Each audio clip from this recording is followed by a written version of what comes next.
Oh no, my bank book is missing. I distinctly remember placing it at the back of this drawer. Could it be them? Despite supporting my eldest son and his wife, who have been living together for several years, they've ignored me for 3 years without even saying thank you. I simply wanted them to show a little gratitude. But it's okay now. I will never forgive them. I'm a 56-year-old retiree, having left my job to care for my unstable mother-in-law. Currently, I work from home while providing care. Although I was a few years away from retirement, I couldn't leave my mother-in-law living alone, so I decided to live with her. My husband is away on business and comes home once a month at best. But when he does, he brings lots of vegetables and Japanese sweets that my mother-in-law likes. Thank you. I'm so grateful for everything you do for me. I wish I could have fed your father too. My mother-in-law says every time she expresses her gratitude to us. My father-in-law passed away over 10 years ago from cancer, unable to eat his favorite foods in the end. My mother-in-law often regrets not having done tests earlier, and she wishes she could have fed him the delicious foods she eats now. My mother-in-law's condition varies greatly from day to day. Some days she's bedridden and barely eats, while on other days she's energetic and goes for a walk by herself. Her unpredictable behavior often surprises me, but as long as she enjoys her days, I'm happy to watch over her. However, there's a troublesome event that occurs 2 or 3 times a month for both my mother-in-law and me. It's when my eldest son and his wife from the neighborhood show up. Mom, Grandma, long time no see. Were you well? We're starving. Can you make something to eat right away? Sorry to intrude, mother-in-law. I'm hungry, so please hurry, they demand. Tom and Catherine, who got married a year ago, frequently visit our house like this, appearing suddenly and even asking for pocket money. They seem to know when the mother-in-law's pension comes in. Hey, Grandma, today's the day your pension comes in, right? Sorry, but could you donate a little to us, the less fortunate? I think to myself, it's starting again. Every time. They don't leave until they get the money. Tom, enough is enough. What about your job? Aren't you working? Stop begging for Grandma's precious pension. However, my attempts to intervene usually end in a quarrel. I relay everything to my husband, who's away on business. He just sighs in exasperation, muttering about what a troublemaker our son is for not holding a steady job. What is he even doing? Just got married. And he's already hopeless, my husband remarks. Though he scolds our son over the phone, it seems to have no effect. This constant cycle of their visits leaves my mother-in-law and me exhausted, losing the will to do anything else. I'm tired, really. It's like they drain all my energy, I confess. Initially, we'd endured their visits, thinking it was only 2 or 3 times a month.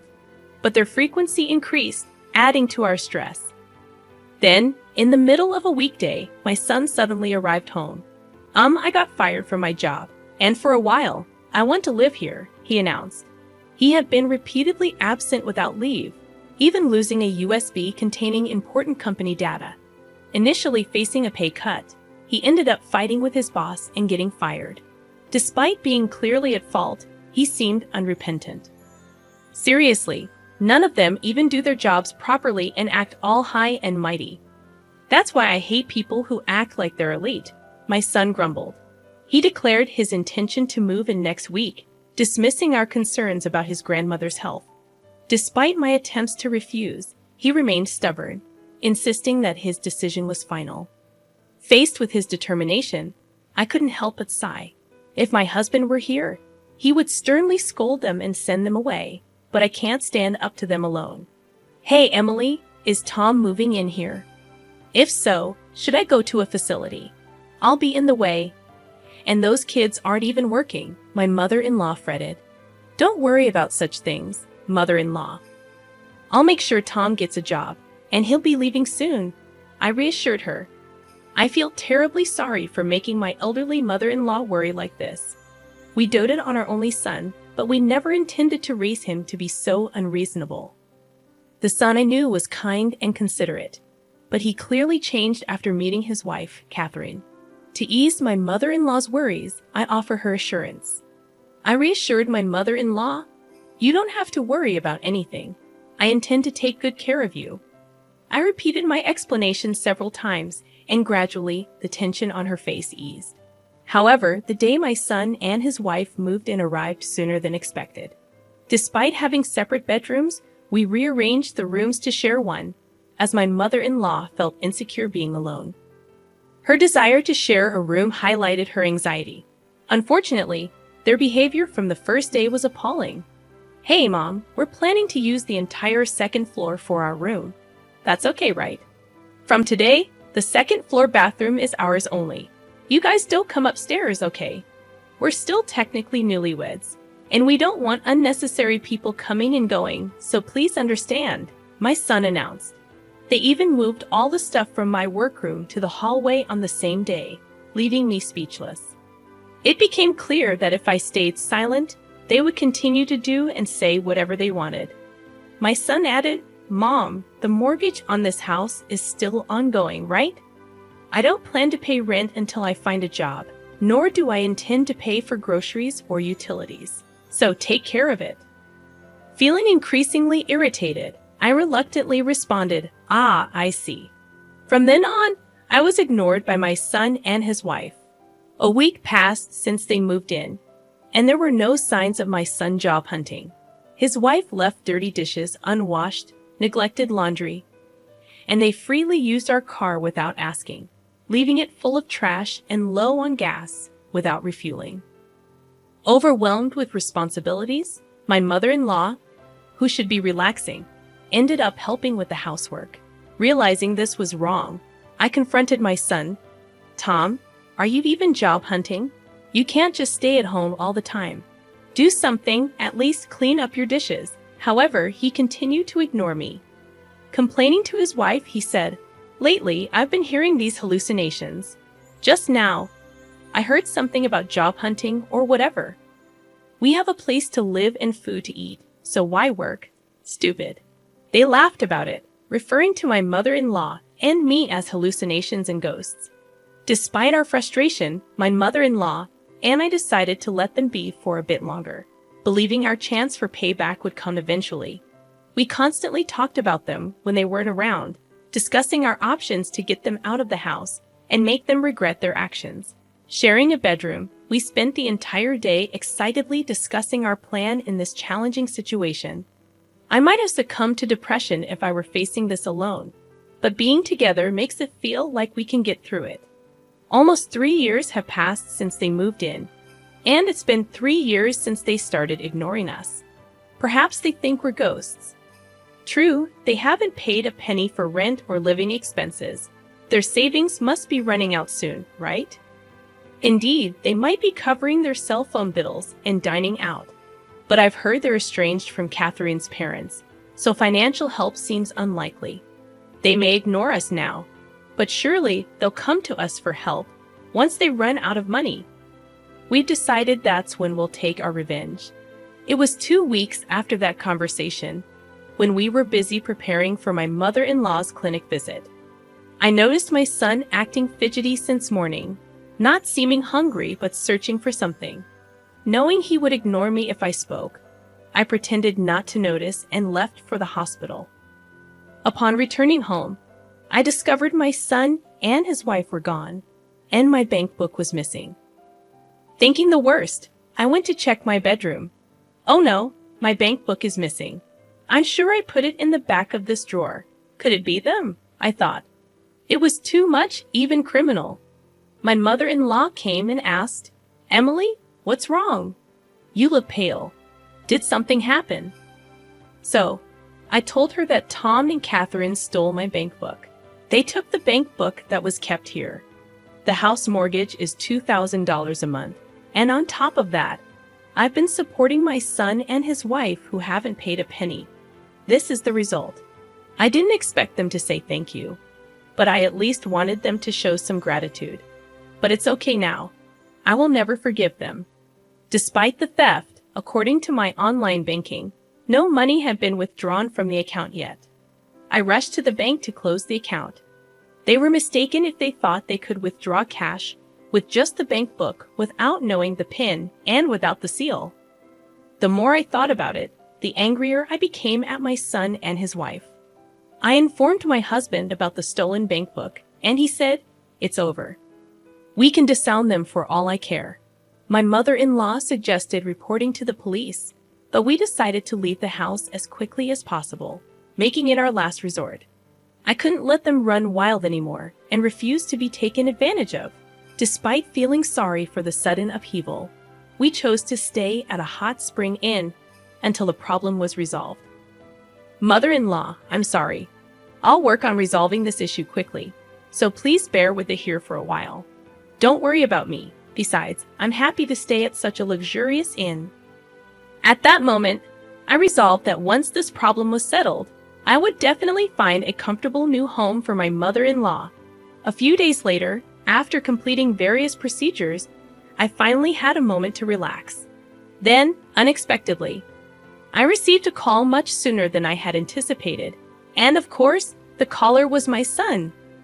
"Hello, Mom. You haven't been home lately. Are you on a trip?" "Grandma's not there either, so I was just wondering what happened and got worried," he said, his voice clearly trembling and upset. It's odd, isn't it? He ignored me for 3 years, yet now he can talk when he's in trouble. What's the matter? This is the first time you've spoken to me in 3 years. Do you need something? By the way, I have no business with you guys. Don't say that, please. I don't understand, but we received a notice to vacate the house by the end of the month. It's our own house, so what's going on? He explained. The real estate agent, outraged by our story, had swiftly proceeded with the paperwork, sending the eviction notice within 2 days. Impressed by the real estate agent's prompt action, I decided to reveal the truth to my son. "Ah, that house! I sold it because I thought it was no longer needed. And it seems the new buyer wants you to leave soon." "What? Even if you say that, we have nowhere to live. Where are you and Grandma now?" "We'll come there," my son pleaded, still trying to use us even in this situation. Enough is enough, I thought. Why are you crying to me now? What a pathetic man. You freeloaded for 3 years, ignoring me and Grandma. Isn't that a bit too convenient? Just so you know, I intend to cut ties with you. Your father agrees with this decision. Don't say that, please. I didn't mean it. I wanted to get along with you and Grandma, and I'm looking for a job too. My son replied, spilling lies that astonished both my mother-in-law and me. If he had shown genuine remorse, we might have reconsidered, but he had already crossed the line by stealing the bank book. By the way, you stole my bank book from the bedroom, didn't you? What were you planning to do with it? You thought as long as you got the money, everything would be fine, right? Lying won't do you any good. No, that's not. I could tell from the other end of the phone that my son was on the verge of tears. Then, realizing my son was useless, his wife took the phone. "Hey, what do you think you're doing? Kicking your son and his wife out of their house. Doesn't your heart ache? Are you a demon?" Just as I anticipated what she would say next, my daughter-in-law unleashed a barrage of hysterical insults. She went so far as to claim, "You're just living off Grandma's pension too. You're no different from Tom, acting all high and mighty without a job." I was so shocked that I froze for a moment, mouth hanging open. "Joeless, do you think I could pay off the mortgage of that big house if I were jobless? I've been paying $2,000 every month, and for your information, I'm not jobless," I retorted. It felt pointless to reveal the truth. Her level of unawareness was apparent. In reality, I earned about $5,000 a month from my remote work. Still, I saw no need to share these details with them. If they had seen the bank book's contents, they might have figured it out. But hey, Catherine, you're jobless too. Yet you always wear branded items. Where did you get those? I think the one acting strange here is you, I pointed out. I suspected, though couldn't confirm, that she was in debt, always carrying new designer bags and wallets. Even my son, before being fired, worked at a decent company and earned a fair salary. It seemed like she was the one who ruined everything. I have no intention of prying into your private affairs, but if you're in debt, you'd better deal with it quickly before things get out of hand. Also, please leave that house as soon as possible. I'll take my leave now." Despite having more to say, I decided to let them face their impending doom on their own. After hanging up, I ignored all the apology emails from my son. My husband, who had also been contacted, dismissed them with even colder words than I did. We have been ignored until now, but it was our turn to ignore them. They should thoroughly enjoy their hellish lives. A few months later, I heard that the couple had moved out of the house into a shabby apartment. Catherine had accumulated a significant amount of debt. Although my son tried to initiate a divorce, they decided to repay the debt together since it was also in his name. With both of them jobless, they struggled to repay and were now busy working while being chased by debt collectors. Their hellish life continued, but they should try their best to overcome it. As for me, I'm currently considering a house to live in with my mother-in-law. My husband is likely to return from his business trip soon, so we're planning to live together in a comfortable house, enjoying a peaceful and happy life.